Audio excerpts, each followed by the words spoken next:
What's good, YouTube? I'm back with another video. This video was recommended by one of my supporters. She asked me to voice my opinion on CJ and Royalty co-parenting joint custody situation and how do I feel about CJ winning. First off, let me just answer this question. CJ did not win. When CJ made that Instagram post and he told Daya, hey, I won y'all for a week, that's a part of joint custody. I know in my state, it's 3 types of joint custody. You get the kids half a year. One parent gets 6 months, the other parent gets 6 months. Or you could do days, how CJ and Royalty had it in the beginning. And now you go by weeks, how they got it right now. That's a part of the court process. Nobody is winning. The only person that's going to be winning in this situation is Daya and CJ, because the kids deserve both parents in their life. And I agreed on that. What I don't agree is to CJ dragging Royalty to court and he fighting for full custody. And y'all got to go back to the court agreement at the beginning. CJ wanted full custody, wanted Royalty to pay child support, and he also wanted Royalty to pay the court fees in the situation. Now, when it comes to joint custody and co-parenting, it's very important for the kids to be in a more positive situation with both parents. I know a lot of people feel like Royalty couldn't come to a common agreement with CJ outside of the court. That's a lie.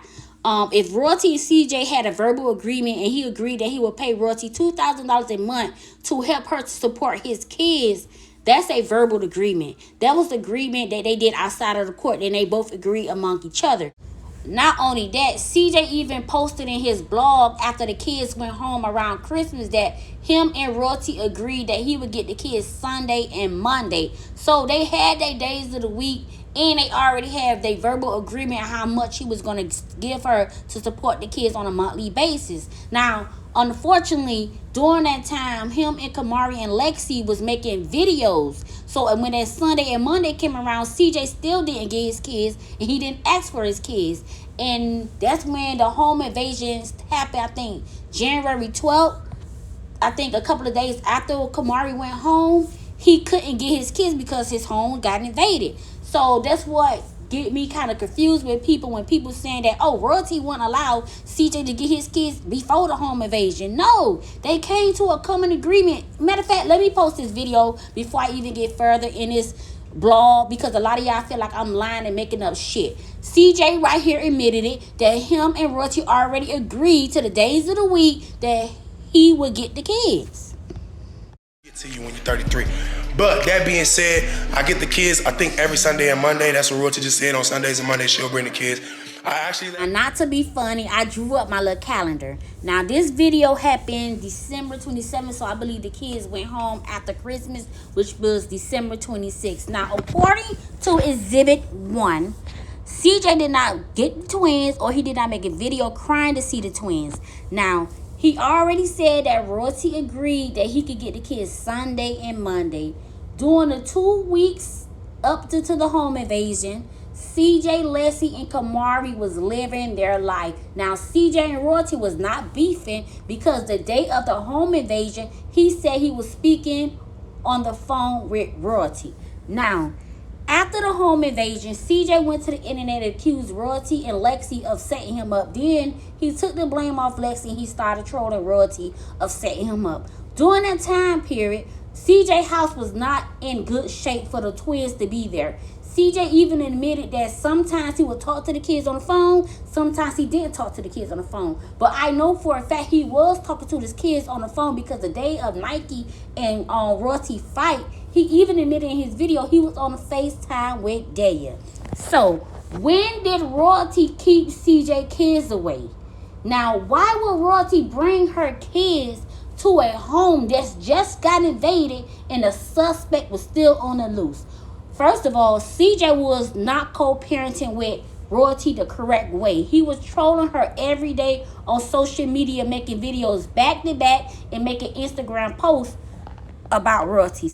And a lot of CJ supporters are saying that we don't hold Royalty accountable of why she was keeping the kids away. In my videos, I repeatedly said that I agree with Royalty, because if the father of my kids get in a home invasion, car gets shot up, or he in a shootout with somebody and he blaming me of being involved, no, you're not getting my kids, because first of all, I don't know who's after you. I don't know if my kids is safe around you. First of all, we don't know who set you up. You accusing me of setting you up, and I don't have anything to do with that. Until the courts, the detectives, the police, I don't care, CNA, FBI, find out who did this to you. And until you put yourself in a better, safer environment, you would not get my kids either. That's the point that Royalty was trying to make. Royalty wasn't being nasty towards CJ. CJ actually was the one that was being nasty towards Royalty, because he swear Royalty had set him up. Even after the suspect got caught, he still claimed and accused Royalty of being involved in a home invasion. So that goes back to the first question that the person asked me about co-parenting. Co-parenting is very important, because you can't co-parent if y'all still got negative energy between y'all.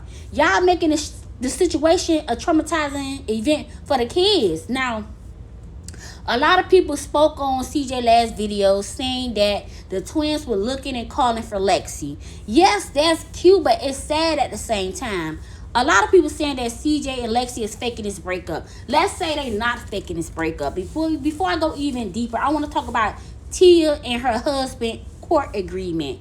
Now, if y'all look at the screenshot that I posted right here, Tia and her husband got a divorce. And the first thing, they both agreed to the fact that nobody could bring in no new partners around their kids in the first 6 months of dating. And also, if the kids are in the parent custody, they cannot have their other romantic lovers spend the night while the kids are there. Now, that's a respectable agreement right there. And the reason why I respect that, because even though Lexi and CJ been in a relationship and she was the only partner for the last couple of months, you don't want to introduce your kids to people that you're not going to be permanently with. And you see how the kids is asking for Lexi, where's Lexi? And I've been saying this for the longest. The twins are very smart. They know people.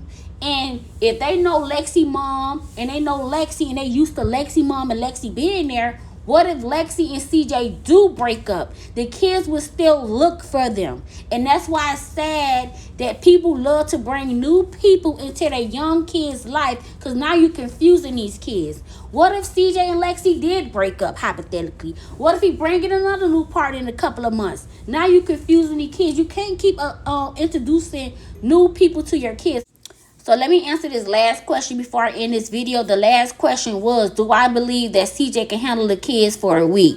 It's not the fact do I believe. It's his duty as a father to handle his kids without limits. I don't care, for a week, days, a month, CJ should be able to handle his kids. Now, I'm not saying that this man is going to tap out. I'm just saying it would not look good if he called and say, Royalty, can you get the kids? I can't handle them. Now you showing, of course, that, hey, you not mentally fit to have full custody of these kids. You're not even mentally fit to have joint custody of these kids. We're going to give you visitation right. Give you a couple of days with the kids, because if you calling the other parent and you cut your days short and you say, hey, I can't take this, you telling the judge and the other parent that, hey, I'm not mentally fit to be in a position to have these kids half and half with my baby mother. Maybe I can handle it on the 3.5 days, the 3.5 days week. But what if the courts do not grant that? What if the court want it week by week? I mean, it shouldn't be a limitation of when you can handle your own kids. That's all I'm saying. But anyway, shout out to my supporter with your question. I appreciate it. I appreciate the love and support. I appreciate that you pay my channel attention, and good luck on your journey.